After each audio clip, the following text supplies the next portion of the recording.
السلام عليكم ورحمة الله وبركاته. ازيكم حبايب قلبي؟ عاملين ايه؟ يا رب تكونوا بخير. وحشتوني قد كده. ما تنسوش تحطوا لايك وتعملوا اشتراك في القناة وتفعلوا زر الجرس عشان يوصلكم كل جديد. هتعملي ايه يا دودو النهارده؟ مش عارفة. هتعملي ايه يا دودو اكل؟ مش عارفة. هعمل النهارده معاكم طبق كشري بالدقة والفلفل والحركات بقى كده ملوش حل. قطعت هنا بصلايه تقطيع صغير مكعبات وهشوحها.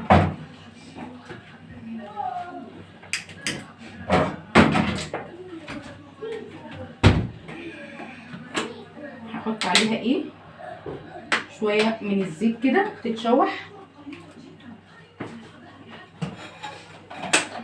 وكمان واحنا واقفين نظبطوا المطبخ مع بعض ونروق الدنيا دي كلها.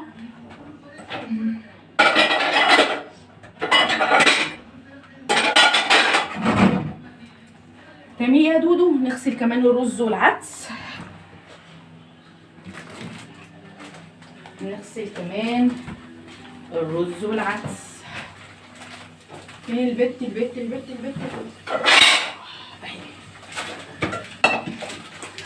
هغسل الرز والعدس، هسيب البصله سامعينها شغاله. بسم الله الرحمن الرحيم. تعملي نص، تعملي ربع، انا هعمل على قد الايه.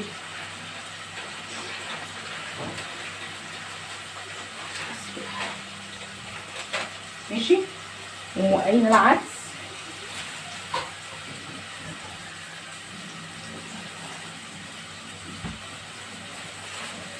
حط ده على ده.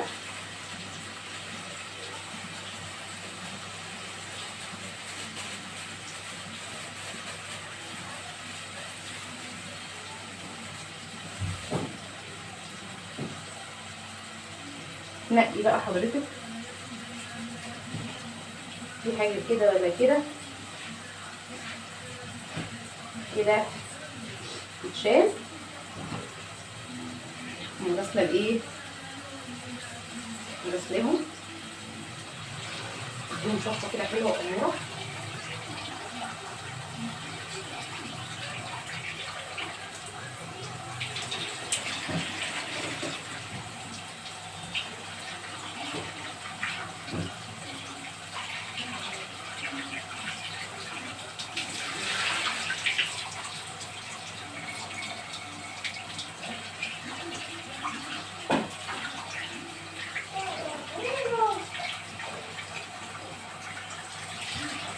اغسله كويس قوي.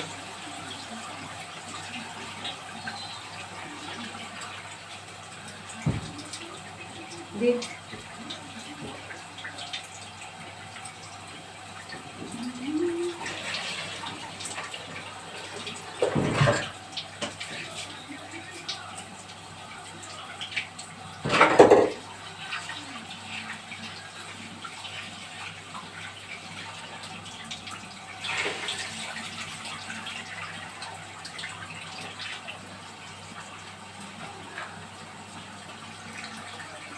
انا من رايي ان الرز لازم بالعكس لازم يتغسل كويس قوي. ما اعرفش الناس اللي بتغسله تقلبتين ويلا، يعني ما اعرفش. لازم امرشه كده حبه، يعني لازم احس ان هو بقى فل.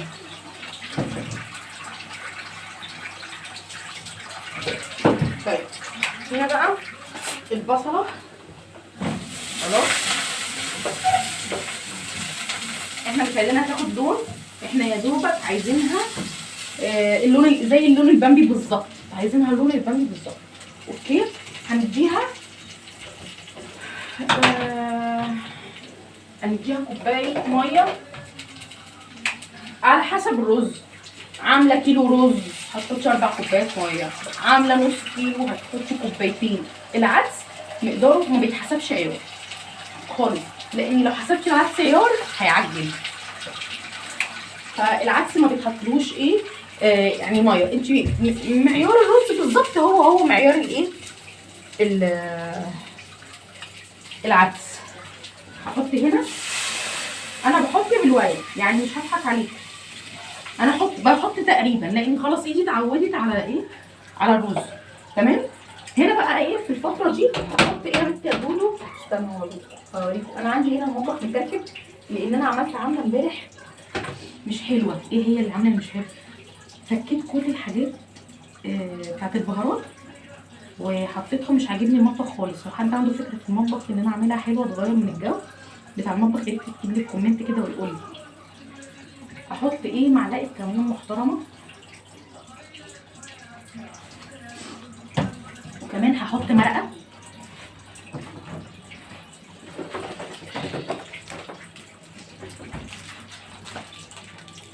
احط مكعب مرقه كده في الميه او في الميه. احط مكعب مرق كده، وهحط شويه ملح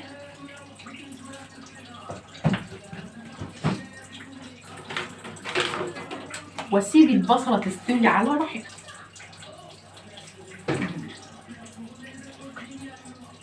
بس كده، واسيب البصله تستوي ايه؟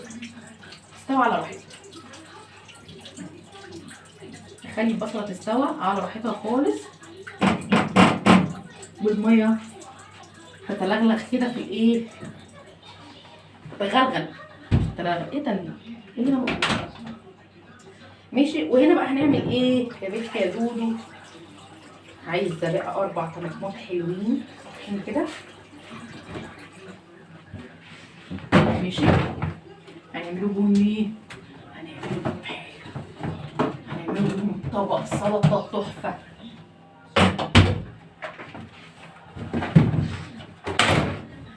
هنعملوا طبق سلطه تحفه تحفه تحفه. بصوا بقى، نطلع طاسه ولا حله؟ لا نطلع حله صغنطوطه، حله صغنطوطه كده. ماشي. وعندنا هنا ايه؟ كم حبه طماطم على حسب ايه انت دنيتك. وعايزه قرنين فلفل حلوين كبار يخلوا المسائل ايه؟ مولعه نار. يبقى انا هاخد ايه؟ قرنين فلفل حامين نار يخلوا المسائل مولعه ايه؟ نار. واجيب سكينتي الاموره ويلا بينا على الايه؟ على السلطه الحلوه. وهقطع بقى الطماطم مكعبات، هقطع مكعبات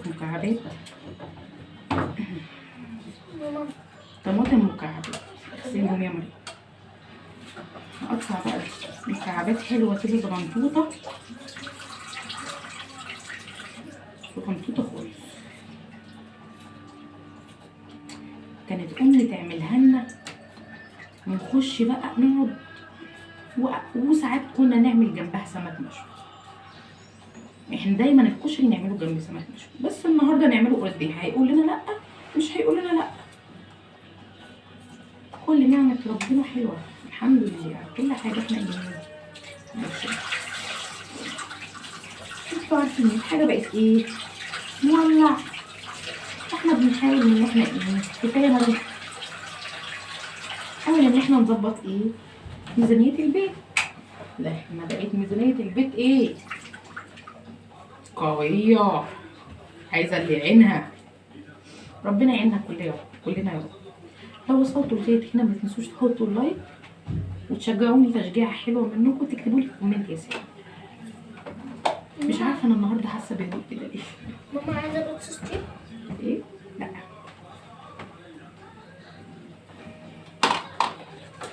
يمكن عشان بقالي ياما ما نزلتش فيديوهات وانا في المطبخ كده وبصور، مش عارفه. بس كل اوقاتي معاكم حلوه. ربنا يديمكم في حياتي نعمه ويخليكم. النهارده اوعى انزل. ايه؟ انزل. احنا النهارده انزل. اللون انزل بقول. اللون لا لا عاجبكم كده؟ اوعى تعمل ساعة بدها ساعة. اهي الساعة اللي جابها لي احمد اياد وساعة بدين. اياد خش جوه يلا. اياد ورايا لازم نتألق.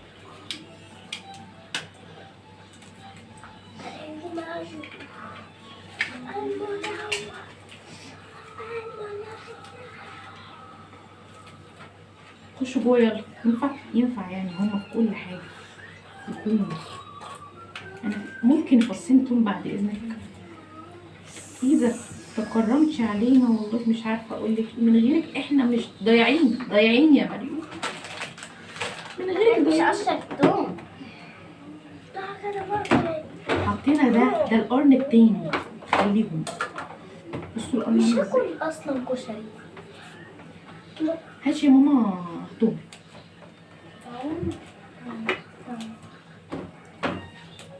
مفتاح ده وين؟ وكده ريحة الايه المية بتاعت الكشري طالعة. وانا بقول كده بقول المية شبه الكشري. كفاية انا هستكفى بقرنين فلفل لان هو باين عليه ان هو حامي جدا. مفتاح ده واقفة مستعد. هجيبكوا كده في اللي انا فيه ده. هجيبكوا اللي انا فيه ده.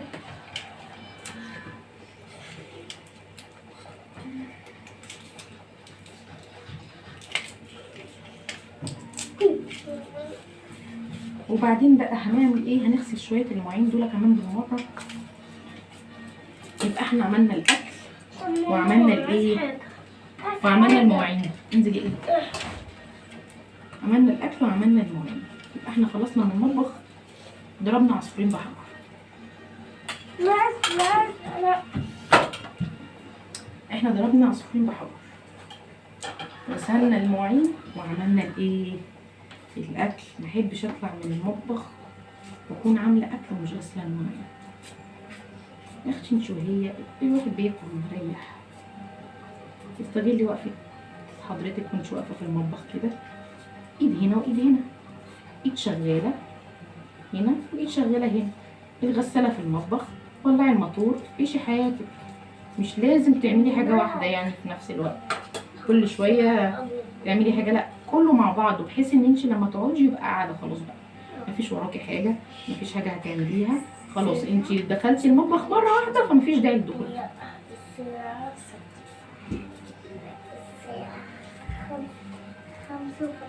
لو وصلتوا لغايه هنا ما تنسوش تحطوا اللايك.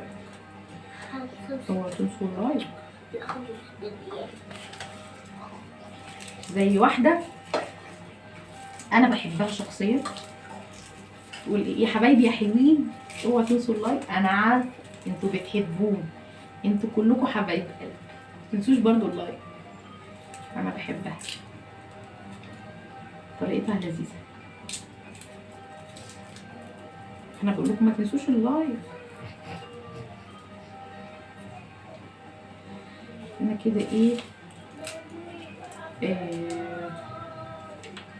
مضطره حالا بلا احط الايه الرز يستوي على نار هاديه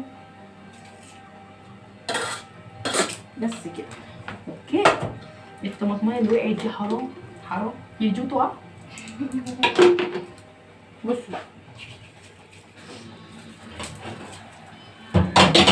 احط بقى كده ايه بسم الله الرحمن الرحيم الرز بتاعي كده.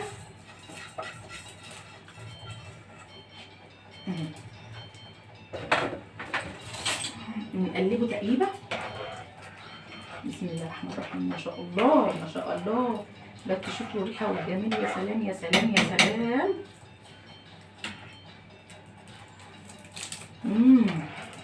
يا سلام يا سلام. ده ولا في الاحلام. يا سلام يا سلام. احط شويه كمان ملح بس كده. ده ولا ايه في الاحلام.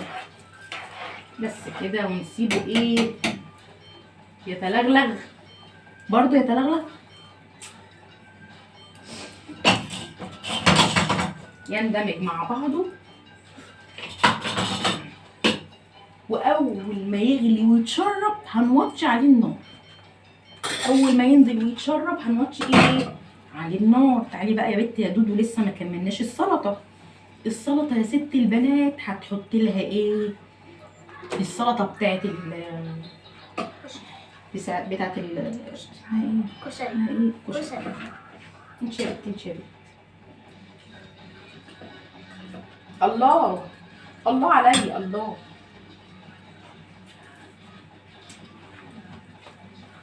يا سلام بقى لو ست البيت داخله بقى بتدلع الاكل. عارفين كده الست لما تخش تبقى ليها مزاج وتخش عايزه تعمل اكله حلوه، حتى لو هي بسيطه بتطلع اطعم اكله في الدنيا. بصوا اللي بيعمل ايه ورايا ده.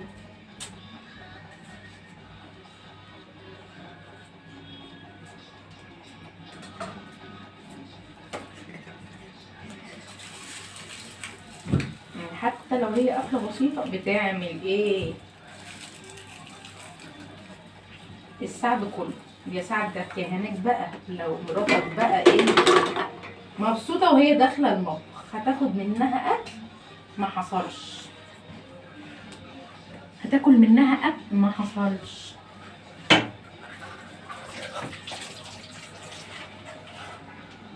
يا جماعه بس يا ايوه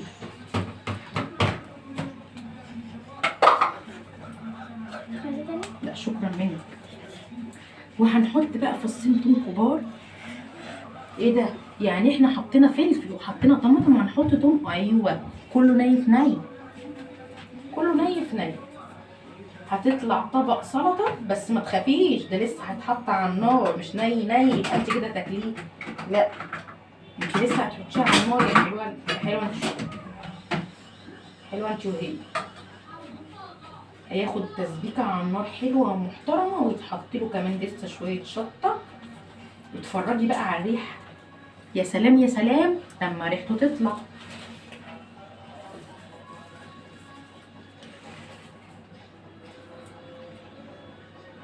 يا سلام بقى يا سلام لما ريحته ايه تطلع.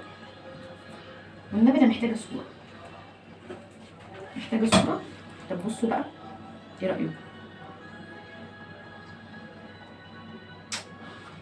عسل عسل يا بنت عسل.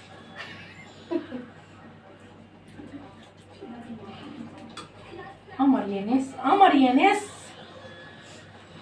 وعملنا كده السلطه وهنحط توابلها ويلا بينا بقى وايه عشان نشم الريحه المتشوقه. متشوقه. ورشه الملح الجميله بتاعتك. بصي الرشه دي بارع والله بارع. وعايزه بقى ايه شويه شطه. ايه ده ما انت حاطه، ما انت كفايه عليكي اللي انت حطاه يا دودو. لا ازاي اسمها دقه ازاي؟ دقه بالثوم والشطه. ما هي لازم ايه تبقى مولعه. امال ايه يعني؟ امال ايه؟ اما احنا بنقول عليها دقه ليه؟ ما هي لازم تبقى الدقه. انا فكرت الدقه للثوم دقه بقى دقه واديها بقى اديها ادي. انا فكرت الدقه للثوم بس. نو وكده خلصنا بقى التوابل بتاعتنا ويلا بينا بقى نحطها على النار يا جدعان. انا متشوقه. نحطها على النار وكمان هنحط فيها نقطه خل يا حلوين. بس كده توته خلصت الحدوته. ايه رايكم فيها بقى؟ النبي قمر. احنا حطينا ملح يا ولاد حطينا. نسيبها اسمها ايه تتلغلغ ولا تتوغلغ؟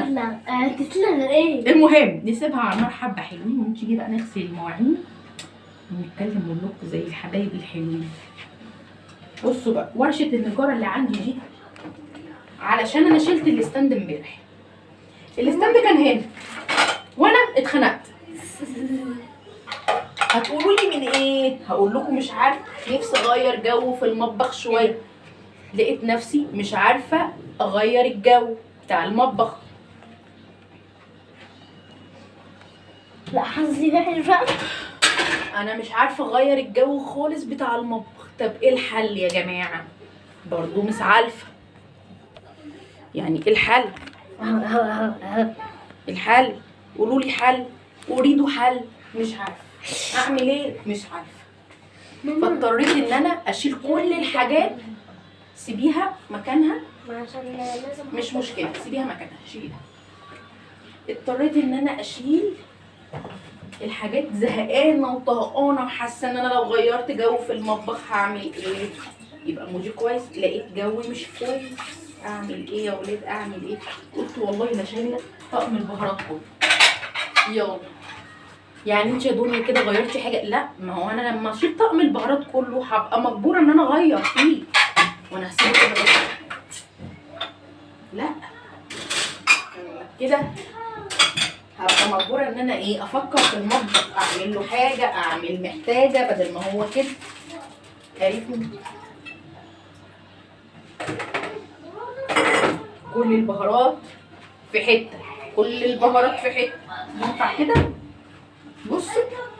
بصوا البهارات هحطها هنا كلها. ليه بقى؟ بدل ما تبقى هي شبه ورشه النجاره كده، بدل ما كل حاجه في حته كده، يبقى انا اشيل كل الحاجات هنا. بصوا يعني الموقف مش لذيذ، فانا هبقى مضطره جدا ان انا اعدل من مطبخي علشان اعرف اقف فيه، لان انا كده مش عارفه اقف، حاسه ان كل حاجه مكركبه. انا كده حاسه ان كل حاجه مكركبه، فانا مش عارفه كده اقف فيه. بحاول على قدر المستطاع ان انا الم الدور، بس مهما يكون حتى لو لمينا الدور وكل حاجه مش في مكانها هتتركب تاني، صح؟ احنا القرن الفلفل ده مش عايزينه خلاص، خليه مع اصحابه. كنت عايزه اعمل كمان حاجه. هتعملي ايه يا دودو؟ كنت عايزه اعمل شوربه، بس ايه يعني، انا الكرنبيط ده كنت هسلقه، عندي ايه حته كرنبيطه كده، هعمل فيكي ايه، كنت هسلقها وقلت والنبي اللي اعملها شوربه. وبعدين قلت ده انا ما عنديش جزر يا ولاد، خليه دلوقتي نشوف هنعمل ايه مع بعض.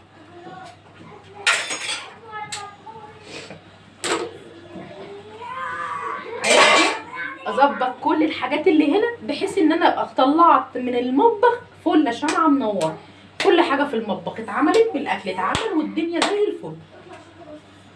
اعمل ايه يا بنتي يا دودو، يا بنتي يا دودو؟ البنت دودو عايزه تجيب صابون، ما جابتش الصابون. لا في صابون، ناخد حبه صابون ونغسل شويه المواعين دول.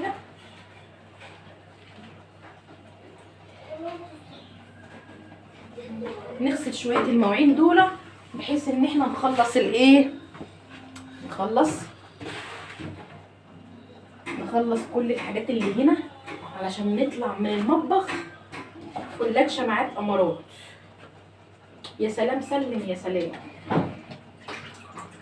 بصوا بقى انا بحط ايه، كبشه الصابون دي كل ما اعمل ليمونه او اعصر ليمونه احطها هنا، كل ما اعصر ليمونه احطها هنا. ليه؟ دي بتبقى في البتاعه بتاعت المواعين، تبقى ريحه المواعين ريحتها حلوه حلاوه. يلا كفايه عليهم عشان بقى لهم مده.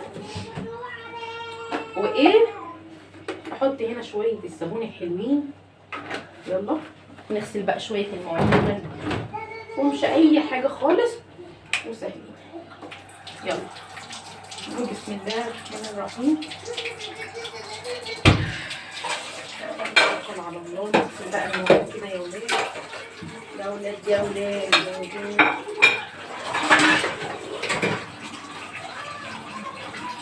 متعبوش على نفسنا، الحياة مش مستاهلة الواحد يصعب فيها حاجة أكتر من هنا. صح، نحمد ربنا على كل حاجة عشان الدنيا تمشي معانا. يحمد ربنا، ربنا بيرزقه من حيث لا يحتسب. الحمد لله ربنا بيرزقه ويديه رزق فوق المستطاع، يعني ربنا بيرزقه اكتر من اللي هو كان بيعمل. كلمة الحمد لله دي نعمة وفضل على كل شيء. الحمد لله يا رب على كل حاجة. الحمد لله.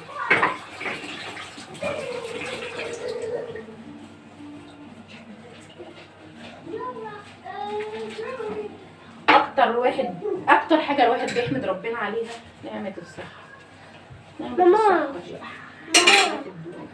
هنعمل ماما الاكل مع امتى؟ انت شايف ايه؟ شوف ان انت هتعملي ساعة. طب لو عملته في اقل من كده هتعمل ايه؟ ها ايه لو عملته في اقل من كده؟ لو عملته في اقل من كده رد عليا. جد بيقول لي هتعمليه في ساعه. انت هتعمليه في ساعه.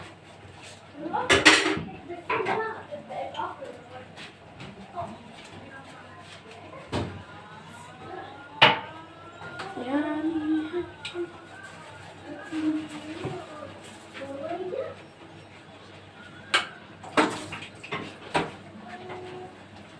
خلاص كانت يا ولاد. رمضان قرب. رمضان قرب. رمضان قرب.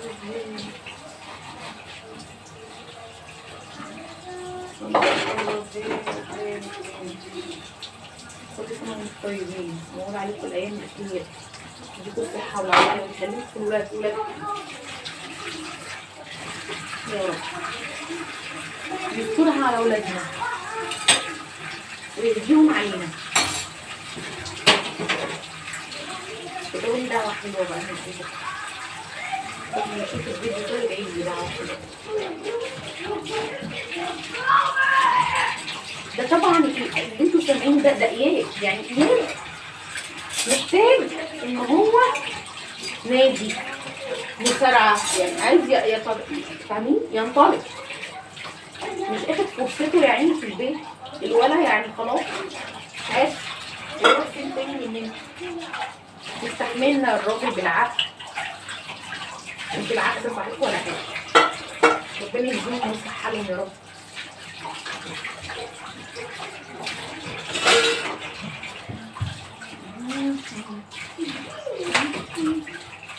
انا قلت اعمل روتين انا معاكم وفي نفس الوقت اعمل الاكل، بحيث ان انتوا بقالكم ياما ما شفتنيش وانا بعمل روتين في المطبخ، ولا عملنا فيديوهات مع بعض ولا حاجه. شكرا ليكم، شكرا لكل واحد بيدعمني في القناه، وشكرا لكومنتاتكم الحلوه اللي بتسعد قلبي دايما. ربنا يخليكم ليا. انا وصلت ل1000 مشترك، ده بوجودكم معايا. يا رب الشهر التاني اقدر اكمله،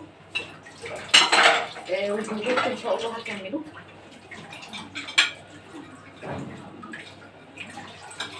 لا الميه مش وقتها خالص ان هي تتقطع، الميه مش وقتها. يعني تفتكروا كل ما اخش المطبخ تتقطع الميه كتير؟ عملت ايه انا؟ قولوا لي كده، ينفع ان انا يعني ينفع كل ما اخش المطبخ الاقي الميه متعطله كده؟ ينفع حاجه تعطلني كده؟ يلا كل تاخيره وفيها خير. انا مش مستعجله على اي حاجه، الحمد لله على كل حاجه. اقلب هنا كده. لو تشموا لو تشموا الريحه اللي انا شماها. اوبا بقى. طب ممكن نخطف معلقه من هنا، نخطف. احنا هنخطف بس مش هنعمل حاجه، يعني احنا مش هنعمل حاجه خالص. احنا مش هنعمل اكتر من ان احنا هندوق بس. فاهمين حاجه؟ احنا هندوق بس والله. نديله تقليبه كده. احنا مش هنعمل اي حاجه. تفتكروا احنا هنعمل حاجه؟ لا خالص. بسم الله الرحمن الرحيم.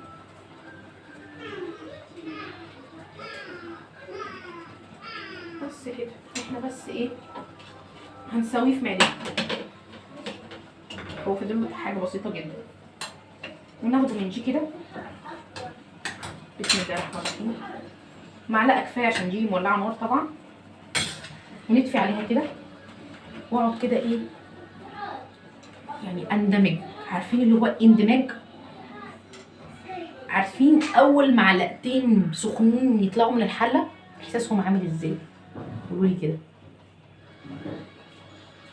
احساسهم فظيع، وبالذات بقى لما تسرقي ايه معلقتين رز من الحله وامك لسه عامله الاكل.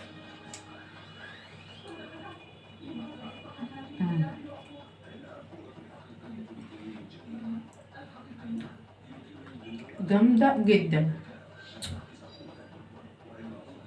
انا بحب وبستمتع لما الرز يبقى لسه معمول وجبه بصراحه، اكتر من ان انا اعوده. عارفه ليه؟ الاحساس اللي هو لسه معمول ده في حته تانيه. م-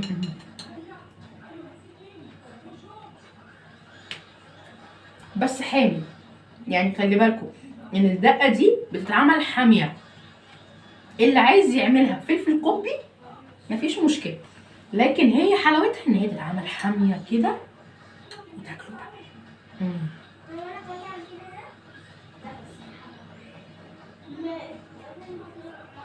جامده قوي صح؟ انتوا مش سامعين، مش حاسين.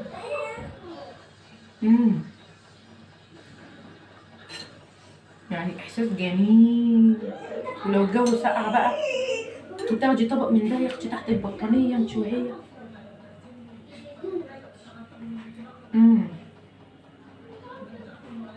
عارفين انا انفع في برنامج اكل كده ايه ان انا اتذوق بس.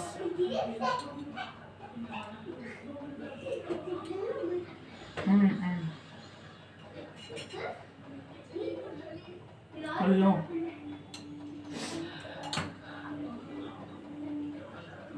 انا بس حبيت يعني اخليكوا ايه تتذوقوا معايا.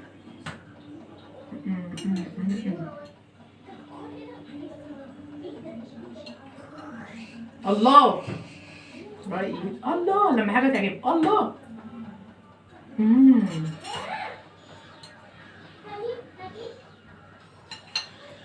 الكلام عدى ايه، الجمال عدى الكلام.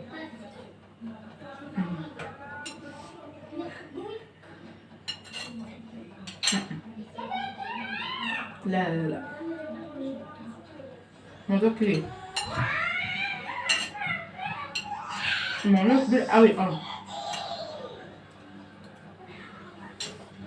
واو.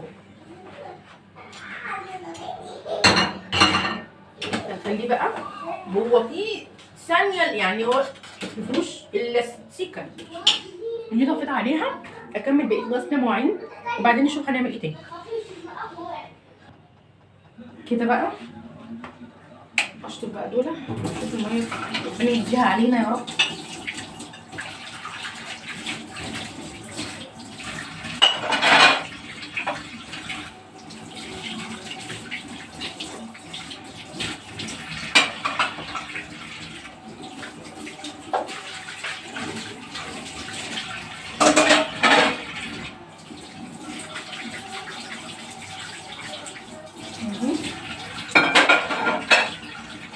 الحاجات اللي بحطها هنا عشان تتصفى. معايا كل اللي بحطها هنا عشان تتصفى.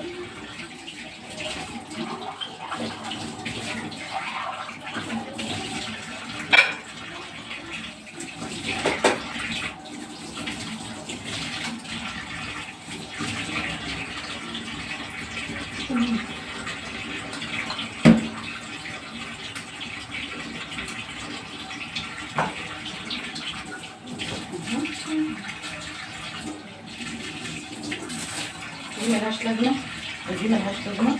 كل الحاجات اللي ملهاش لازمة هشيلها، ودي كنت مطلعها برضه ملهاش لازمة. الأزايز اللي ملهاش لازمة كلها ايه هشيلها عشان ميبقاش كراكيب. الشمعة الياسميني دي لما النور بيتقطع بحطها وبخلي ان انا دايما قدامي عيني عشان الضنا حصل في الامور امور انا في التمام ومحتاجش ان انا ايه الف على نفسي. كده مفيش حاجه تاني قدام مني غير ماسكه البوتاجاز الاموره وشويه كوريكس الوان هنا.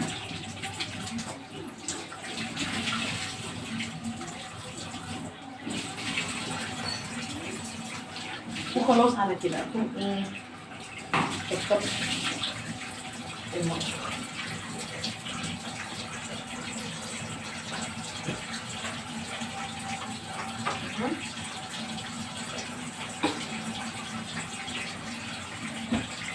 بس كده خلصت ايه. قولي مبروك. هي المواعين بصراحه ما كانتش ياما، هي يا دوبك ايه خدتش ايه كتير يعني بصراحه. بما اني انا بقى خلصت والاكل استوى خلاص، فاتوكل على الله ايه، وعايزه كمان اعمل الحته دي عشان تبقى هي كل الحاجات اتعملت.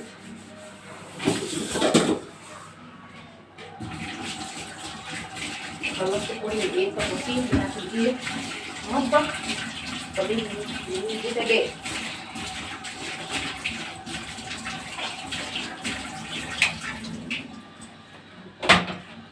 وهنا بقى نشوف نحط الكرسي ده جوه بره كده علشان هو مليان حاجات كده وحاجات كده. وهنا بقى نشوف مع بعض الايه، ثانيه علشان الاضاءه بتقطع كل شويه، في مشكله في الرنج للاسف، ولكن بحاول ان انا اظبطها. مش بقول لكم كل ما احس ان انا هطلع معاكم بحس ان انا طالعه معاكم لايف مش طالعه معاكم فيديو، يعني اتعودت على وجودكم بجد معايا في كل حاجه. فهو كده خلاص انا خلصت كده، مش ظاهر قوي. بصوا البتاع كل شويه يقطع، مش ظاهر قوي. المهم ان انا نروح بقى نحط بقى الاكل اللي احنا عملناه دلوقتي ده وناكله اكله كده حلوه، عشان الاكل وهو سخن احلى حاجه بصراحه.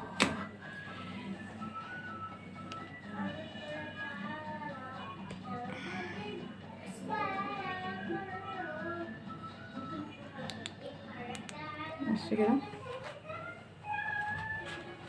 وبصراحه انا دقت معاكم، ولكن انا لازم اكل يعني الصراحه، ان انا مش هستسلم، لن استسلم ابدا ابدا ابدا.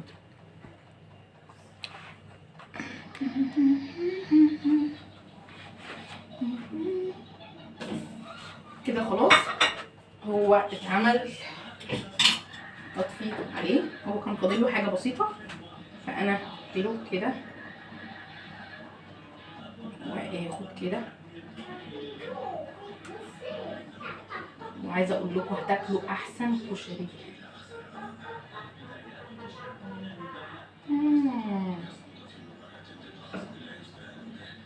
كشري بقى ولا احلى ولا اروع. ناخد بقى حبه كده من الحركات فوق الوش.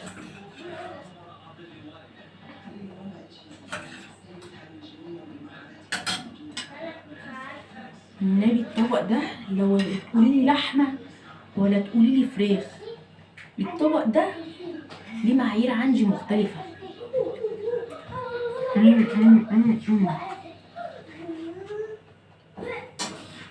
بصوا بصوا بصوا، يعني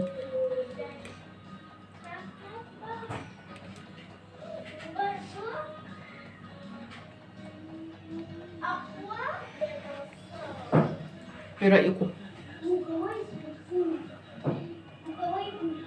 ايه رايكم؟ موضوع كبير. طب انا مغلبه نفسي ليه ومش جايبه المعلقه؟ يعني انا مش عارفه.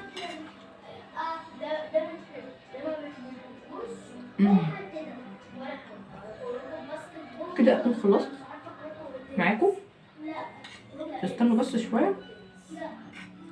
حامي جدا بس حلو.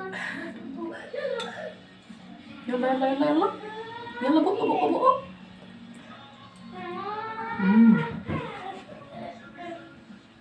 يا رب الفيديو يكون عجبكم. ما تنسوش تعملوا اشتراك وتفعلوا زر الجرس على الكل عشان يوصلكم كل جديد. بشكركم، باي باي.